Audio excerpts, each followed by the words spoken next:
Good afternoon. Raj Rajesh institute के YouTube channel पर आप लोगों का स्वागत है।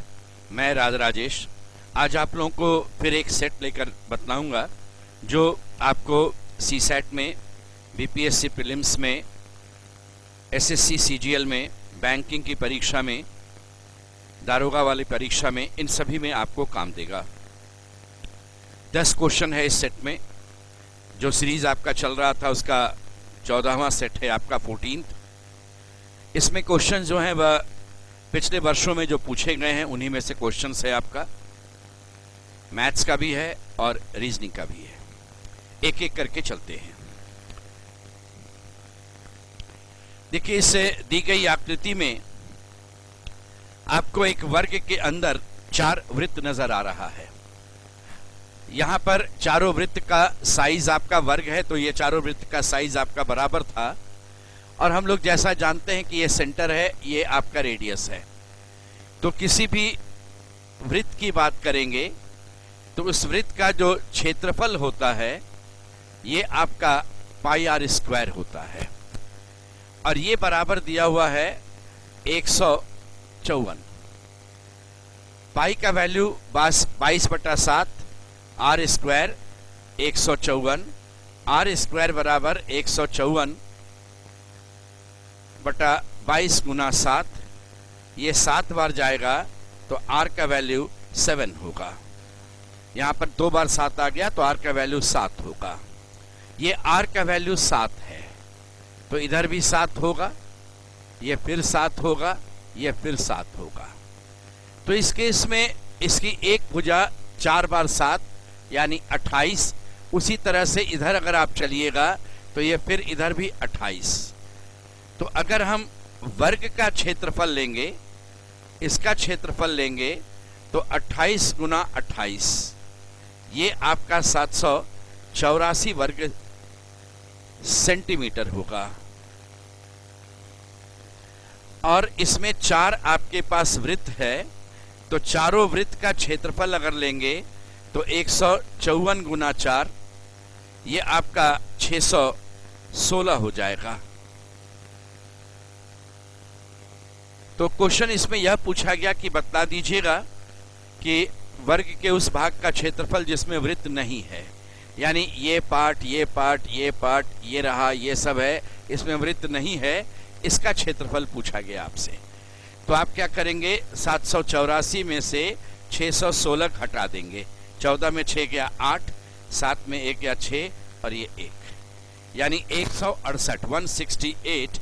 ऑप्शन नंबर डी आपका आंसर होगा कि 168 स्क्वायर सेंटीमीटर आपका ये जो बच गया एरिया वो काउंट होगा। कहा गया कि दी गई श्रृंखला में प्रश्नवाचक चिन्ह के स्थान पर कौन सा भिन्न होगा, यानी कौन सा फ्रैक्शन आएगा, आप ये बतला देना। देखिए, 4 से 9 ये 5 बढ़ा, 9 से 20, 9 में 1 जोड़ेंगे 10 और फिर पूरे को दुगना कर देंगे। इसमें 1 जोड़ दिया, 9 1 10, दुगना किया 20। इस पैटर्न पर अगर आप चल रहे हैं, फिर 5 इसमें अगर जोड़ते तो 14, लेकिन यहाँ ज़्यादा आ गया, इस पर 10 जोड़ दीजिए। 9 में 10 जोड़ देंगे आपका 19 हो जाएगा। और फिर यहाँ से 20 जोड़ दीजिए, ये 39 हो गया। 20 में 1 जोड़ेंगे 21 हुआ और उसका दुगना करेंगे तो ये 42 होगा। आगे बढ़िए, फिर 42 में 1 जोड़ेंगे 43 होगा और उसका दुगना करेंगे तो 86 होगा। यानी आपका आंसर हो जाएगा 19/42। ऑप्शन नंबर बी रहेगा इसमें आंसर। एक परिवार में एक दंपति को एक पुत्र एवं एक पुत्री है। अपनी बेटी की आयु से पिता की आयु 3 गुनी है। माँ की आयु से बेटे की आयु आधी है। जब इस तरह का कभी भी कोई क्वेश्चन मिले तो सबसे पहला काम आपको क्या करना चाहिए, सबसे पहले आप जो पूछा गया है प्रश्न, आप उसके विषय में सोचिए। प्रश्न पूछा गया माँ की आयु कितनी है, यानी ये जो विकल्प दिया हुआ है वह माँ की आयु का विकल्प दिया हुआ है। अब उनसे रिलेटेड आपके पास क्या क्लू है वो देखिए। माँ की आयु से बेटे की आयु आधी है, यानी माँ की आयु आपका इवन नंबर होगा, तभी तो आधा करने पर भी वह एक होल नंबर ही होगा। 45 हम उत्तर नहीं दे सकते हैं, ये 22.5 हो जाएगा। तो चाहे तो 40 होगा, चाहे 50 होगा, चाहे 60 होगा।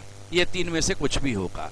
प्लस एक और चीज है, पत्नी पति से 9 वर्ष छोटी है, यानी माँ की आयु जो है उसमें 9 जोड़ेंगे तो पिता की आयु यानी पति की आयु आ जाएगी। तो अगर ये 40 लेंगे तो ये 49 होगा, ये 50 लेंगे तो ये 59 होगा, ये 60 लेंगे तो ये 69 होगा। और पिता की आयु के विषय में कहा गया कि वह पुत्री की आयु की 3 गुनी है, यानी पिता की आयु 3 से कटने वाली संख्या होनी चाहिए। ये 3 से नहीं कट रहा था, ये विकल्प गया, ये 3 से नहीं कट रहा था, ये विकल्प गया, ये 3 से कट रहा था, ये विकल्प आंसर हो गया। इस तरह के प्रश्न में कोशिश करेंगे विकल्प से ही हमारा आंसर बन जाता है। अब जैसे देखिए, आप चाहें तो ये पिता हुए और ये माँ हो गई। माँ की आयु 60, पिता 69। पिता जो है वह अपनी पुत्री के उम्र का 3 गुना था, तो ये 23 है, इसका 3 गुना है। और ये जो पुत्र है इसके उम्र का ये दुगना, इसका आधा है ये, तो 60 का आधा जो है ये 30 है। यहाँ पर देखिए ये दुगना, या इधर से आइएगा तो आधा हो जाएगा। और इसके विषय में कहा गया था कि भाई जो है अपनी बहन से 7 वर्ष बड़ा है। भाई अपनी बहन से 7 वर्ष बड़ा है, ये भी देखिए अपने आप यहाँ पर तैयार हो गया। इसलिए इस तरह के क्वेश्चन में जब आप सॉल्व करते हैं तो ऑप्शन का हेल्प लेकर बनाइए, वो आपके लिए ज्यादा बढ़िया होता है। आंसर यहाँ था 60 वर्ष। कहा गया कि एक नगर में 25% परिवारों के पास फोन है तथा 15% परिवारों के पास कार है, ये मेंशन किया हुआ है। तो यहाँ पर एक बात ध्यान दीजिए, हम एक सर्कल बनाते हैं फोन का और ये सर्कल हम बनाते हैं कार का, और ये पूरा का पूरा है। पता है कि 1 2 3 4 ये चारों एरिया मिलकर 100% होता है। तो 25% परिवार के पास फोन है, यानी ये दोनों एरिया मिलकर 25% होगा। 15% के पास कार है, तो ये दोनों एरिया मिल करके आपका 15% होगा। 65% परिवारों के पास न ही कार न फोन है, तो बाहर का एरिया 65% हुआ। अब सोचिए, ये अगर 65% है और ये पूरा 25% है, तो ये 90% होगा, ये 10% हो जाएगा। चारों मिलकर 100% होना चाहिए। ये 65, ये दोनों मिलकर 25, ये दोनों मिलकर, तो 65 और 25 90 और 10 100। पूरा कार 15 का था, ये 10%, ये 5%, तो इस तरफ हो जाएगा ये 20%। फिर से जोड़कर देख लीजिए, 20 5 25 10 35 और 65 आपका 100%। अब कहा कि कौन सा कथन सही है बतला दो।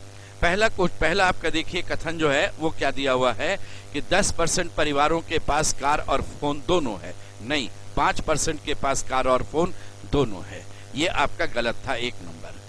2 नंबर कहता है 30% परिवारों के पास या कार या फोन है परंतु दोनों नहीं है। ये रहेगा फोन, ये रहेगा कार, ये रहा या तो कार है या फोन है लेकिन दोनों नहीं है। तो 20 और 10 30%, ये ऑप्शन करेक्ट है आपका। और तीसरा कहता है नगर में 40,000 परिवार हैं। यहाँ पर एक इंफॉर्मेशन और था आपके पास, देखिए 2000 परिवारों के पास कार एवं फोन दोनों है, दोनों है 5%। 5% बराबर आपका दिया हुआ है 2000 परिवार, तो टोटल नगर में होगा 100%, यानी इसका आपने 20 गुना किया तो इसका भी यहाँ पर 20 गुना कर दीजिएगा। आंसर आपका हो जाएगा 40,000, यानी 40,000 परिवार हैं, ये भी करेक्ट हो गया। आंसर है ऑप्शन नंबर सी, यानी 2 और 3 दोनों करेक्ट हो गया।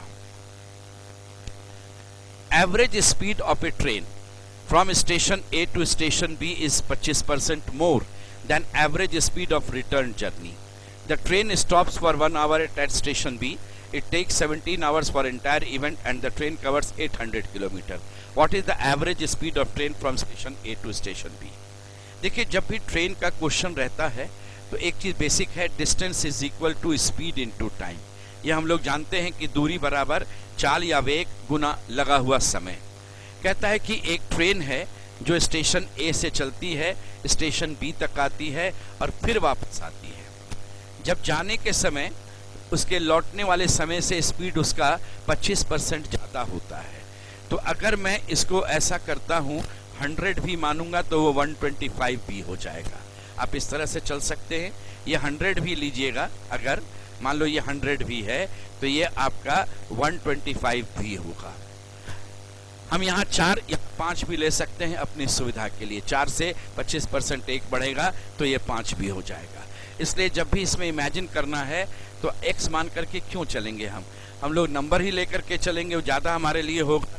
तो ये अगर आपका 4 भी है तो ये 5 भी होगा। अब देखिए आगे क्या बोलता है। ट्रेन स्टेशन बी पर 1 घंटे के लिए रुकती है और पूरे प्रसंग में 17 घंटा चलती है। इसका ये मतलब हुआ 1 घंटा यहाँ पर ट्रेन रुकेगी और इधर से जाने और इधर से वापस आने में 16 घंटा और लगेगा। 17 में 1 घटा देंगे क्योंकि 1 घंटा गाड़ी रुक गई। तो अब ये नहीं कहिएगा कि 16 घंटा आपको जो लगेगा वो इस तरफ से 5 भी और 4 भी जो है फिर उस हिसाब से काट करके अब चलेंगे, वो नहीं अभी कीजिए। वैसे आधा आधा पार्ट दो, 8 घंटा तुम ले लो, 8 घंटा तुम ले लो, ऐसी बात नहीं है। कारण है कि इसका स्पीड ज़्यादा है, तो इसका जब स्पीड ज़्यादा है तो निश्चित है समय कम लेगा, ये इसका समय कम लगेगा।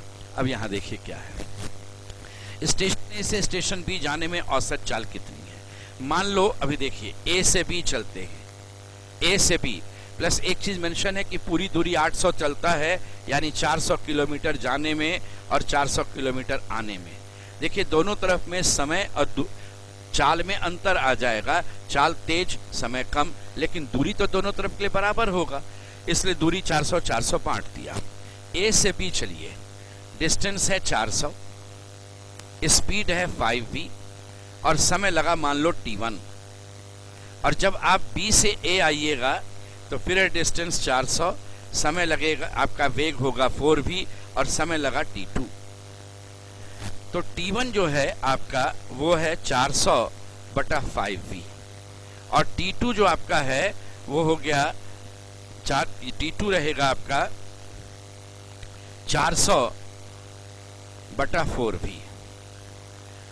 ये हो गया। आप चाहें तो काट दीजिए, यहाँ पर 5 से कट गया 80 और 4 से ये कट गया आपका 100। तो आप एक बात और ध्यान दीजिए, यहाँ t1 प्लस t2 ये टोटल समय लगा आने जाने में वो 16 घंटा मालूम है। तो 16 बराबर t1 का वैल्यू हो गया 80 बटा v और t2 का वैल्यू आपका जो हो गया वो 100 बटा v। ये आपका बना 80 बटा v और 100 बटा v। v अगर नीचे हम कॉमन लेते हैं तो 80 और 100 जोड़ेंगे 180, v इधर आ जाएगा। तो यहाँ पर ये v कॉमन लीजिएगा, 80 प्लस 100 और यहाँ 16 हो गया। तो v का वैल्यू हो जाएगा 180 बटा 16, 180 बटा 16। 4 से कटेगा 4 बार, 4 से कटेगा 4 बार, 45 बटा 4।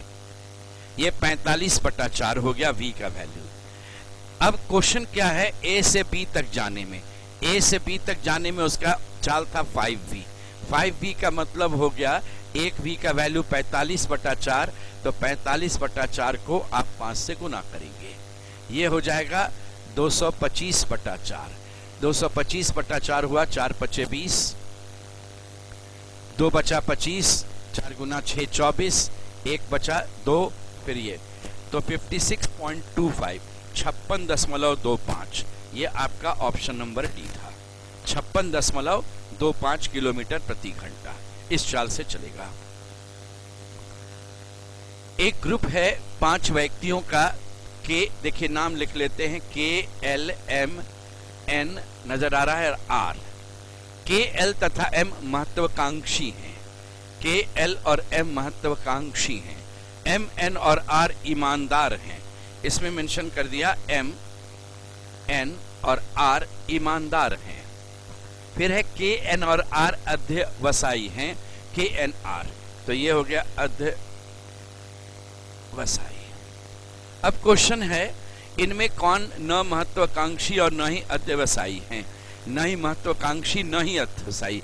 तो देखिए इसमें ये तीनों आदमी तो महत्वाकांक्षी हो गया और ये दोनों आदमी अध्यवसायी हो गया, यानी ये दोनों इंडस्ट्रियस है, वो तीनों आपका जो है वह एम्बिशियस है। तो पांचों आदमी कुछ न कुछ तो हो रहा था, लेकिन कहता नहीं ऐसा आदमी बतलाओ जो न महत्वाकांक्षी है न आपका इंडस्ट्रियस है। तो इसमें कोई नहीं था, आंसर हो गया none in group, D option जाएगा, इसमें कोई नहीं रहेगा। Angles of a triangle are in ratio 4:3:2। जैसा हम लोग जानते हैं कि किसी भी त्रिभुज में जो आंतरिक कोण होता है, इसका जोड़ जो होता है वह 180 डिग्री होता है। तो यहाँ जो तीन कोण है, मान लो ए बी सी नाम हम दे रहे थे, या अल्फा बीटा थीटा करके नाम दीजिए, ये 4 3 2 के अनुपात में है। तो 4 3 7 2 9, 180 को 9 से भाग देंगे तो 20 डिग्री का एक होगा। तो ये जो 4 3 2 है, 20 गुना 4 80, 20 दिया 60, 20 दूना 40, यानी ये तीनों कोण 80 60 और 40 रहेगा। यानी कोई भी कोण आपका 90 डिग्री नहीं पहुंचा, जिस कारण से ये आपका राइट एंगल ट्रायंगल नहीं रहेगा, समकोणीय नहीं होगा। और इसका कोई भी एंगल देखिए 80 डिग्री से ऊपर नहीं है, ये ऑप्शन भी गया। अधिकोणीय का मतलब होता है एंगल 90 से ज़्यादा होना चाहिए, 180 से कम। एक भी एंगल 90 से अधिक और 180 से कम वाला होगा, वह अधिकोणीय या ऑब्ट्यूज कहलाता है। यह आपका जो आंसर था वह न्यून कोणीय यानी एक्यूट एंगल। एक्यूट का मतलब, एक्यूट एंगल का मतलब होता है इसके एंगल जो होंगे वो 90 डिग्री से कम होंगे। तो देखिए सारा एंगल 90 डिग्री से कम था, ऑप्शन ए करेक्ट है। एक व्यक्ति 6 मीटर लंबे खंभे की 8 मीटर लंबी छाया पर खड़ा है। ये मान लीजिए खंभा है और ये खंभा का छाया बना। खंभे की लंबाई है 6 मीटर और इसकी लंबाई है 8 मीटर। यानी ये देखा जाए तो रेशियो हो गया 3:4। इसमें अगर देखें तो रेशियो है 3:4।